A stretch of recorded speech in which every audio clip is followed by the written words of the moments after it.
नमस्कार, मैं हूं साहिल शर्मा और एमएस एक्सेल के इस लेक्चर में हम टेक्स्ट अलाइनमेंट के बारे में जानेंगे।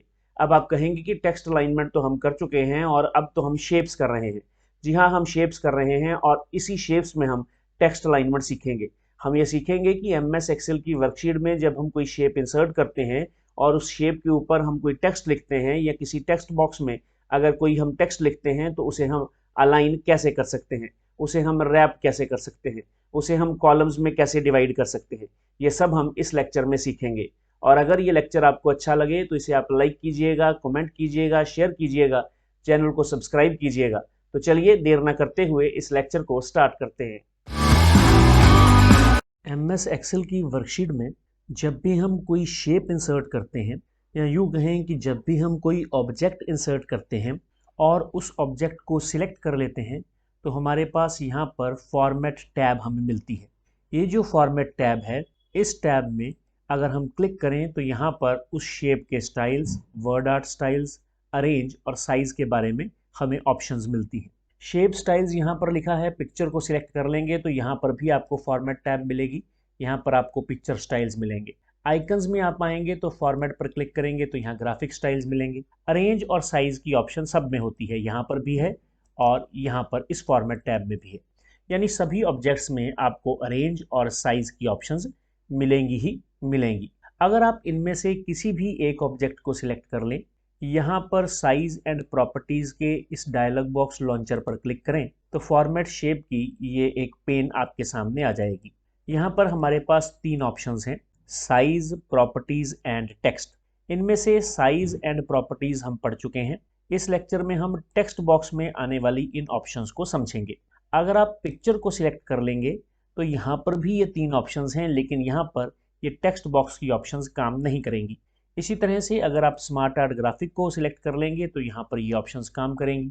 अगर मैं इसको उठाकर लेफ्ट हैंड साइड की तरफ ले आऊँ और आइकन को सिलेक्ट करूँ तो यहाँ पर टेक्स्ट बॉक्स की ये ऑप्शंस काम नहीं करेंगी। ये ऑप्शंस 3D ऑब्जेक्ट्स के लिए भी काम नहीं करेंगी। अगर आप यहाँ पर आ जाएंगे और स्लाइसर को सिलेक्ट कर लेंगे तो स्लाइसर के केस में हमारे पास फॉर्मेट की टैब तो नहीं आती, ऑप्शंस की टैब आती है और इस ऑप्शंस की टैब में वही सारी आपको ग्रुप्स मिलेंगे जो ग्रुप्स आपको फॉर्मेट में मिलते हैं। यहाँ पर अब फॉर्मेट शेप लिखा हुआ नहीं आएगा, यहाँ पर फॉर्मेट स्लाइसर लिखा हुआ आएगा क्योंकि आपने स्लाइसर ऑब्जेक्ट को सिलेक्ट किया है। यहाँ पर हमारे पास साइज भी है, प्रॉपर्टीज भी है, लेकिन टेक्स्ट बॉक्स नहीं है। यहाँ पर चार्ट को सिलेक्ट कर लेंगे तो यहाँ पर अगर आप आएंगे तो यहाँ पर साइज है, प्रॉपर्टीज है, लेकिन टेक्स्ट बॉक्स नहीं है। इसको इस साइड पर करते हैं और थोड़ा सा नीचे आते हैं। यहाँ पर इक्वेशन में को सिलेक्ट कर लेते हैं। इक्वेशन को सिलेक्ट करेंगे तो यहाँ पर साइज भी है, प्रॉपर्टीज भी है और टेक्स्ट बॉक्स की प्रॉपर्टीज भी यहाँ पर ऑप्शंस भी एक्टिव हैं। ये टेक्स्ट बॉक्स यहाँ पर ड्रॉ किया गया है या इंसर्ट किया गया है तो इस पर तो सभी ये ऑप्शंस काम करेंगी ही। इसका मतलब ये है कि ये जो टेक्स्ट बॉक्स की ऑप्शंस हैं ये किन किन ऑब्जेक्ट्स पर काम करती हैं।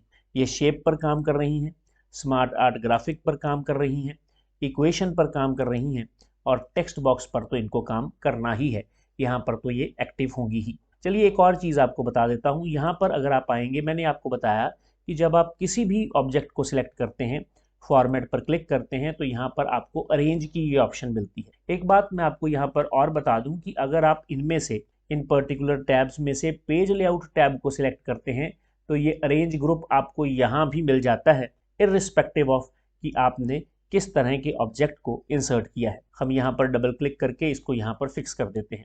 उसके बाद इस शेप को हमने सिलेक्ट किया है, हम फॉर्मेट में आ जाते हैं। यहाँ पे आने के बाद यहाँ पर ये जो टेक्स्ट की ऑप्शंस हैं इनके बारे में इस लेक्चर में बात करेंगे। इसके लिए सबसे पहले हम क्या करते हैं, ऐसा करते हैं कि हम यहाँ पर, मैंने एक शीट आपके लिए क्रिएट की है जिसका नाम टेक्स्ट बॉक्स है, इसमें आ जाते हैं। यहाँ पर आने के बाद हम यहाँ पर एक शेप को इंसर्ट कर लेते हैं। इंसर्ट पर क्लिक करेंगे, शेप पर क्लिक करेंगे और यहाँ पर कोई भी शेप ले लेंगे। आप चाहें तो आप यहाँ पर टेक्स्ट बॉक्स भी ले सकते हैं। मैंने इस शेप को ले लिया है। इस शेप को कोई स्टाइल दे देते हैं, जैसे हमने ये स्टाइल दे दिया है। इस शेप में अब हम टेक्स्ट को एंटर करेंगे। मान लीजिए मैं यहाँ पर लिखता हूँ हैव अ नाइस डे। उसके बाद मैं इसको सिलेक्ट कर लूँगा।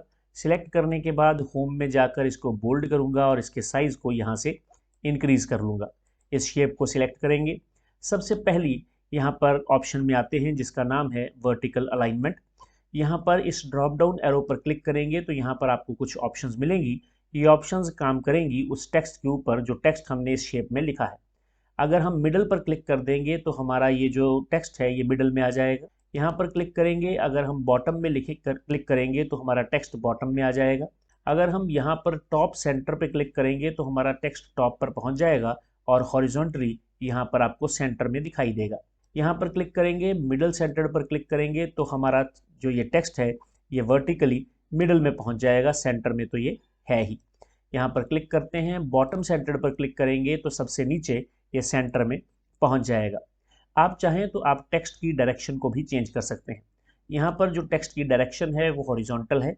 आप यहाँ पर क्लिक करके इसको 90 डिग्री पर रोटेट भी कर सकते हैं। जब आप इसको 90 डिग्री पर रोटेट कर देंगे तो ये कुछ ऐसा आपको दिखाई देगा। इसके साइज़ को हम इंक्रीज़ कर लेते हैं। मैंने शेप के साइज़ को इंक्रीज़ कर लिया है। यहाँ पर अब आप आएंगे तो देखेंगे कि वर्टिकल अलाइनमेंट की ये जो टाइप्स हैं ये भी यहाँ पर चेंज हो गई हैं। यहाँ पर पहले टॉप, मिडल और बॉटम लिखा था, वहाँ पर अब राइट, सेंटर और लेफ्ट आ गया है। जहाँ पर पहले हमारे पास टॉप सेंटर्ड, मिडल सेंटर्ड और बॉटम सेंटर्ड लिखा था, वहाँ पर अब राइट मिडल, सेंटर मिडल और लेफ्ट मिडल आ गया है, क्योंकि अब हमारा टेक्स्ट वर्टिकल है, हॉरिजॉन्टल नहीं है। अगर आप राइट पर क्लिक करेंगे तो ये राइट साइड पर शिफ्ट हो जाएगा। अगर आप यहाँ पर आकर सेंटर में क्लिक करेंगे तो ये हॉरिजॉन्टली सेंटर में आ जाएगा। लेफ्ट पर क्लिक करेंगे तो ये लेफ्ट पर चला जाएगा। यहाँ पर आएंगे तो ये राइट मिडल में आ जाएगा। यहाँ पर आएंगे और यहाँ पर आने के बाद सेंटर मिडल पर क्लिक करेंगे तो ये सेंटर मिडल में चला जाएगा। यहाँ पर आने के बाद लेफ्ट मिडल पर क्लिक करेंगे तो ये लेफ्ट मिडल में आ जाएगा। जब मैं मिडल कहता हूँ तो मैं वर्टिकली मिडल की बात करता हूँ। जब मैं सेंटर कहता हूँ तो हॉरिजॉन्टली सेंटर की बात करता हूँ। यहाँ फिर से क्लिक करेंगे, यहाँ रोटेट टेक्स्ट 270 डिग्री पर क्लिक कर देंगे, आपका टेक्स्ट 270 डिग्री पर रोटेट हो जाएगा। यहाँ पर अलग अलग ऑप्शंस हैं, इनका आप फिर से वैसे ही इस्तेमाल कर सकते हैं। लेफ्ट, लेफ्ट के बाद सेंटर, सेंटर के बाद यहाँ पर राइट, राइट के बाद यहाँ पर लेफ्ट मिडल, लेफ्ट मिडल के बाद यहाँ पर सेंटर मिडल और उसके बाद यहाँ पर राइट मिडल। यहाँ पर फिर से क्लिक करते हैं और नेक्स्ट है स्टैग्ड। अगर आप यहाँ पर क्लिक करेंगे तो आपका टेक्स्ट आपको इस तरह से स्टैग्ड दिखाई देगा। इसके साइज़ को इंक्रीज़ करते रहेंगे तो यह इस तरह से अपने आप को चेंज करता रहेगा। साइज़ कम करेंगे तो इस तरह से दिखाई देगा, साइज़ ज़्यादा करेंगे तो इस तरह से दिखाई देगा। आप जब भी यहाँ पर आते हैं हॉरिजॉन्टल, रोटेट 90 डिग्री या रोटेट 270 डिग्री करते हैं तो यहाँ पर आपको कोई एक्स्ट्रा ऑप्शन दिखाई नहीं देती। लेकिन अगर आप यहाँ पर आते हैं और स्टैग्ड पर क्लिक कर देते हैं तो यहाँ पर आपको एक और ऑप्शन दिखाई देती है जिसका नाम है ऑर्डर ऑफ लाइन्स। यहाँ पर लिखा है लेफ़्ट टू राइट। अगर आप यहाँ पर आएंगे तो यहाँ पर आपको राइट टू लेफ़्ट की ऑप्शन भी मिलेगी। आप यहाँ पर क्लिक करेंगे तो आपका टेक्स्ट आपको राइट टू लेफ़्ट दिखाई देगा। यहाँ पर अगर आप आएंगे, आने के बाद ये स्टैग्ड लिखा है और अगर आपने स्टैग्ड को सिलेक्ट किया हुआ है और यहाँ पर राइट टू लेफ़्ट है तो यहाँ पर देखिए लेफ़्ट मिडल लिखा है। अगर आप यहाँ पर आएंगे और लेफ़्ट टू राइट कर देंगे तो यहाँ पर राइट मिडल लिखा हुआ आ जाएगा, यानी इसको चेंज करने से यहाँ पर भी चेंज हो रहा है। चलिए हम इसको राइट टू लेफ़्ट कर देते हैं। उसके बाद हम यहाँ पर वापस आते हैं और इसको फिर से हम इसकी डायरेक्शन को यहाँ से चेंज कर देते हैं। सबसे पहले यहाँ पर इसको आप हॉरिजॉन्टल कर दें, हॉरिजॉन्टल करने के बाद मैं इसको टॉप पर कर देता हूँ। अगर हम यहाँ पर आएँ तो यहाँ पर लिखा है resize shape to fit the text. अब हम यहाँ पर मैंने कितनी बड़ी शेप ली है और टेक्स्ट तो यहाँ पर बहुत कम है। अगर मैं यहाँ पर क्लिक कर दूंगा तो हमारी शेप जो है वो रीसाइज हो जाएगी ताकि हमारा टेक्स्ट जो है वो इसमें फिट हो सके। चलिए मैं इसके साइज़ को कम कर देता हूँ। मैंने इसके साइज़ को कम कर दिया। मैंने इसको फिर से सिलेक्ट किया। यहाँ पर मैंने लिखा है have a nice day, how are you mister Sahil, what are you doing today. आप आज क्या कर रहे हैं। मैंने जब इसको लिखा तो आप देख रहे होंगे कि इस शेप का साइज़ टेक्स्ट एंटर करते ही ऑटोमेटिकली इंक्रीज़ हो जाता है। ऐसा इसलिए होता है क्योंकि मैंने यहाँ पर resize shape to fit text पर टिक किया हुआ है। अगर मैं इसको अनटिक कर दूंगा और उसके बाद यहाँ पर लिखने की कोशिश करूँगा I am going to Shimla today, तो आप यहाँ पर ध्यान से देखें कि आपका टेक्स्ट इस शेप से बाहर जा रहा है। वो इसलिए ऐसा हो रहा है क्योंकि आपकी शेप रीसाइज नहीं कर रही है टेक्स्ट को फिट करने के लिए। मैं बाहर कहीं क्लिक करता हूँ। जब भी आप बाहर कहीं क्लिक करेंगे तो आप देखेंगे कि जो टेक्स्ट आपने आई एम के बाद लिखा था गोइंग टू शिमला टुडे वो आपको दिखाई नहीं देगा। उसका कारण यह है कि आपने allow text to overflow shape पर टिक नहीं किया है। अगर आप यहाँ पर टिक कर देंगे तो जो भी टेक्स्ट आपका ओवरफ्लो हुआ होगा वो टेक्स्ट आपको दिखाई देगा। मैं इसको फिर से सिलेक्ट कर लेता हूँ और यहाँ पर resize shape to fit text पर क्लिक करता हूँ। ऐसा करने से ये टेक्स्ट जो है इस शेप में फिट हो जाएगा। यहाँ पर आते हैं तो यहाँ पर लेफ्ट मार्जिन लिखा है। आप चाहें तो आप लेफ्ट मार्जिन को इंक्रीज कर सकते हैं, आप चाहें तो लेफ्ट मार्जिन को डिक्रीज कर सकते हैं, आप चाहें तो राइट मार्जिन को इंक्रीज कर सकते हैं, आप चाहें तो राइट मार्जिन को डिक्रीज भी कर सकते हैं, आप चाहें तो टॉप मार्जिन को इंक्रीज कर सकते हैं, आप चाहें तो टॉप मार्जिन को कम कर सकते हैं। बॉटम मार्जिन को इंक्रीज किया जा सकता है, बॉटम मार्जिन को डिक्रीज किया जा सकता है। जब भी हम इस शेप में टेक्स्ट लिखते हैं तो आपने नोटिस किया होगा कि यहाँ पर पहुँचते ही ऑटोमेटिकली हमारा टेक्स्ट नेक्स्ट लाइन में आ जाता है। ऐसा इसलिए है कि जो भी टेक्स्ट आप इस शेप में लिख रहे हैं ये रैप टेक्स्ट है, और यहाँ पर रैप टेक्स्ट इन शेप को हमने टिक किया हुआ है। अगर आप इसको अनटिक कर देंगे तो आप देखेंगे कि आपकी जो शेप है वो कुछ इस तरह से चेंज हो जाएगी। इसको दोबारा से रैप टेक्स्ट इन शेप पर क्लिक करने से ये दोबारा से रैप नहीं होगी, क्योंकि एक बार आपने इसको हटा दिया था। चलिए मैं अंडू करके इसको फिर से वैसे ही कर लेता हूँ। जो भी टेक्स्ट आप यहाँ पर एंटर करते हैं शेप में, उस टेक्स्ट को आप एक से ज़्यादा कॉलम्स में लिख सकते हैं। यहाँ पर कॉलम्स की ऑप्शन है, अगर आप यहाँ पर क्लिक करेंगे तो यहाँ से आप नंबर ऑफ कॉलम्स को सिलेक्ट कर सकते हैं, जितने भी कॉलम्स में आपको टेक्स्ट चाहिए। साथ ही साथ आप उनकी स्पेसिंग भी यहाँ से दे सकते हैं।